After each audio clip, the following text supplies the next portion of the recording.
folks, before we start this video, I just wanted to tell you one more thing. I realized this last video I shot yesterday on Thursday was my 300th video. That's right, there's been 300 of them. Hopefully you've seen every one of them, but if you haven't, go back and check them out. Anyway, I just want to thank you guys for joining me on this ride of 300 videos, and we'll see you on the next 300. Thank y'all for watching. Now let's jump into today's video. Here we go. Well, good morning. Trucker Todd here. Happy Friday to you. Hope you guys are getting prepared for a great weekend. As for me, I'm delivering a load this morning, and then I'm going to the dart yard where they're supposed to replace that mirror. Hopefully I can get there early enough in the day that they can do it today and I don't have to wait till Saturday to get it done. And then I'll book another load and who knows where I'll go from there. But I said all that to say this. You guys know that my mirror was backed into here recently. There's a whole video about that if you hadn't seen it. And since then there's been a lot of behind the scenes drama that's taken place that I haven't talked about yet, because I wanted to give Dart a fair chance to respond to it, to try to do the right thing about it. Well, we've kind of hit an impasse where I think they're tired of dealing with it and I'm tired of dealing with it.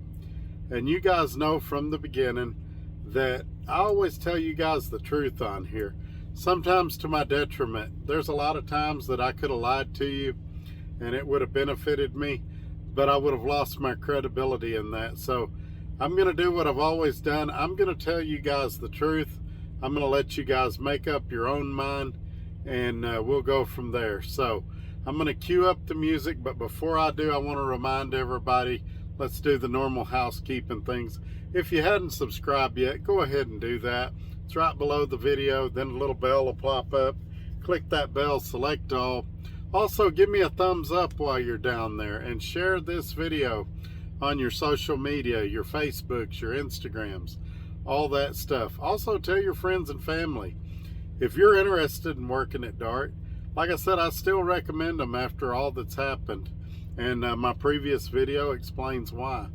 But if you're still interested in Dart, down in the description, there's a link below where you can apply. They've got dedicated, they got company driver, all kinds of great opportunities. Check that out.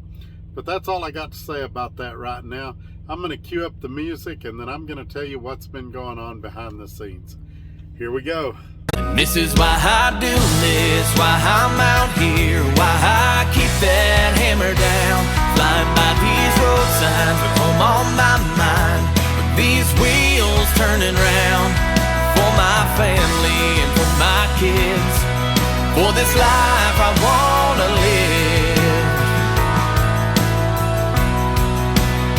And this is why I do this. All right, we're back. So as you guys know, I got hit by a truck while I was parked, backed in, did a little bit of damage to my mirror. And so that happened on the 12th. The night of the 12th, I want to not jump ahead. I contacted claims, went through their stuff. They tried to transfer me to safety. Safety was already gone, of course, because it was at night. I left safety a voicemail that night. The next morning, I tried to call safety again. My safety advisor was in a meeting, so I left him a voicemail. I'm not going to use any names or anything in this video.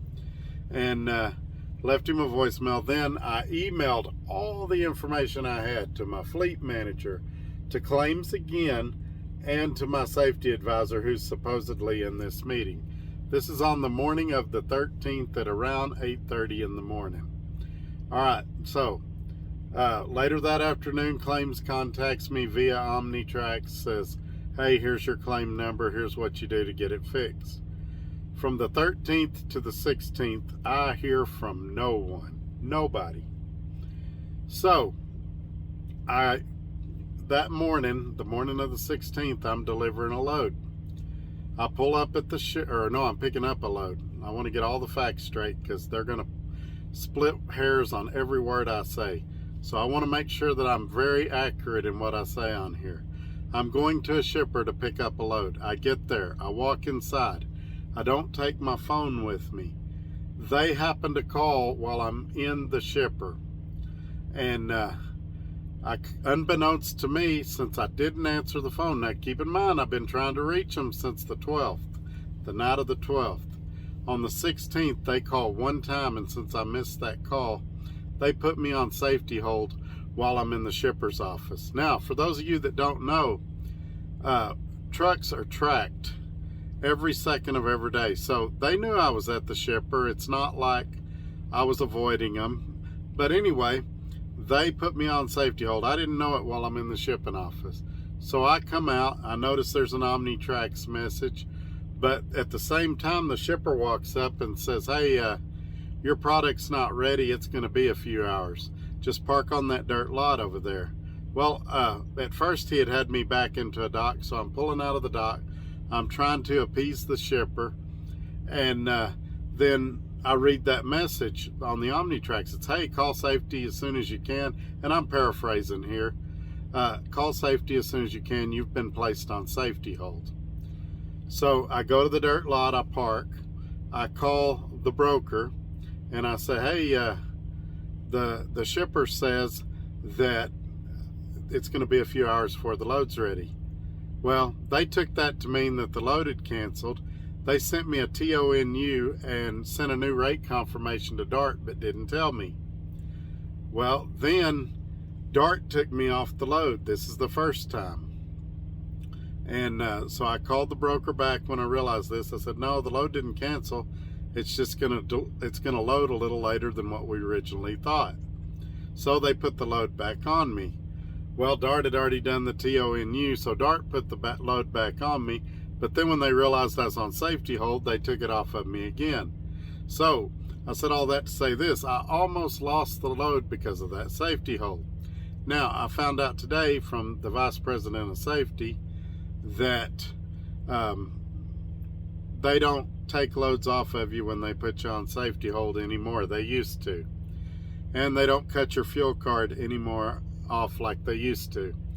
But I'm telling you, it happened in this case. Now, it could have been some of the confusion with the broker and what was going on there, but I was dealing with all that. It took me approximately, I think they said 35 minutes to do all of that and call the safety guy back. Well, at this point, I'm upset. You guys that's seen the older videos know they put me on safety hold once before and it didn't go well, and so I was upset when I called the safety advisor. And you guys know I normally don't curse, but in this instance I said this is BS, although I said the actual words. I didn't even realize I said it. But he's like, I'm not gonna have you cussing at me. And I at that point I was like, oh, I didn't realize I cussed. I said, sorry for cussing. I said, I'm really, really frustrated right now.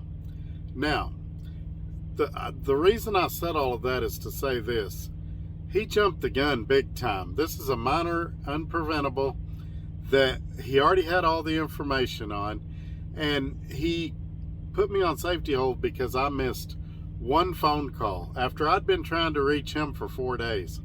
So I feel like after he calmed down, after tensions died down, if I was big enough to apologize for my one foul word, he should be big enough to apologize for being trigger happy and abusing his power. Now, I've talked to the president of DART and I've talked to the VP of Safety. Initially, the president of DART agreed with me. He thought it was handled badly, and he said he was going to have the safety advisor apologize to me, and that used to be the policy, but they had changed the policy, and that they were going to educate people so that this kind of instance didn't happen again. The VP of Safety called me this morning, or well, when you're seeing this video, it'd be yesterday morning, Thursday morning, and he said basically that it was unfortunate, and I'm paraphrasing again. He may have a different take on it. He doesn't feel like there was an abuse of power. He does feel like the gun might have been jumped a little, but basically that we need to let bygones be bygones. I would be okay with that, but I think that what we've done here is embolden this safety guy to where now he feels like he can throw anybody he wants to on safety hold for any reason and hold it over their head if they don't march the way he wants them to march. Now, I'm still not going to quit. You guys know that, but we all know what's coming. We know what they're going to do. We know what I'm going to do. It's all pretty predictable at this point. Now, that doesn't mean it's going to happen next week. Doesn't mean it's going to happen in 3 or 4 weeks.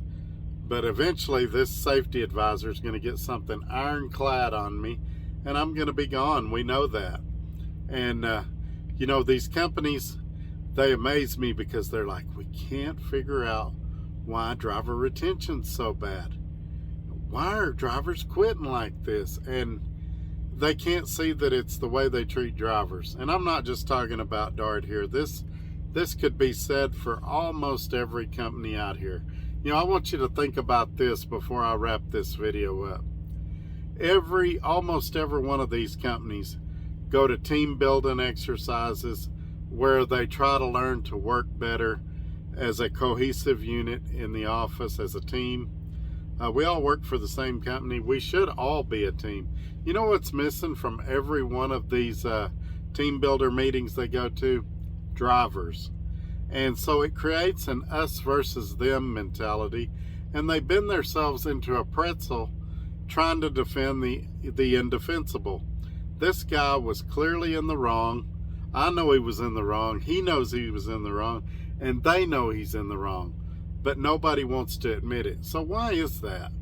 Why is it so hard to say, all right, Joe or Sam or Chuck or whatever this guy's name is, because I'm not going to say his name on here, you screwed up on this one. You made a mistake. We think you owe the driver an apology. Hey, you know what they could have said? This safety advisor is pretty new. He started just a few months ago, 2 or 3 months ago. They could have said, you know, Todd, he's new. We're still training him. It's clear he made a mistake. It's part of the training process. It's part of the growth exercise. We're going to coach him, and hopefully this will never happen again. I'd have never known if they talked to him or not. But at least I'd have had some way to rationalize it in my mind so I could go through my day without being upset about it. Now, as a driver, I'm feeling upset. I'm feeling like that I'm not important, that my thoughts are not validated. And so that's why this video is coming out. And so who knows what's going to happen. I'm kind of dreading today because after I deliver this load, I'll be at the Dart Yard in Lancaster at least Friday and possibly all weekend. So there's a lot of chance for interaction, and they feel how they feel and I feel how I feel, and we'll just have to see how it goes. But the one thing you can count on is that I'm going to come back on here and tell you the truth, good or bad, whatever it is. And so you guys have a great weekend. We'll see you on the next video. Take care, and thanks for watching.